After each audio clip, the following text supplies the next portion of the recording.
crop repeating design in your fabrics with the cropping feature.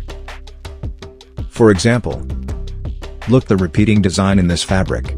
When cropped, it reconstructs into the same design as in the original. Let's see how to do this. First, click on Upload Swatch button to upload your own fabric. Now click on any two different spots and define the distance between the 2 points, and click Submit. Here comes the cropping part. The idea is to identify one design point that repeats itself on all 4 sides. This is how it looks when reconstructed. Let's crop this repeating design in here. Once done, click on Crop button at the bottom, and at last finish. Good. Our fabric has now been uploaded. Now you can further edit your garment by clicking on Save and Share button and click Edit Garment.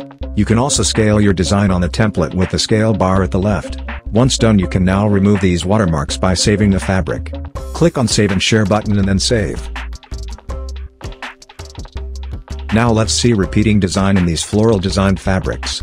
Like here, it is this rosebud we are marking, that is repeating. Again, the idea is to identify one design point that repeats itself on all 4 sides and crop accordingly. So when it reconstructed, we get the original design as we wanted.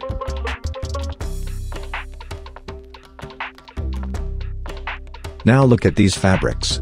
These have stripes as their pattern, which again can be cropped after identifying a design point that repeats itself in all 4 sides, so when it reconstructs, we get our desired pattern of the fabric.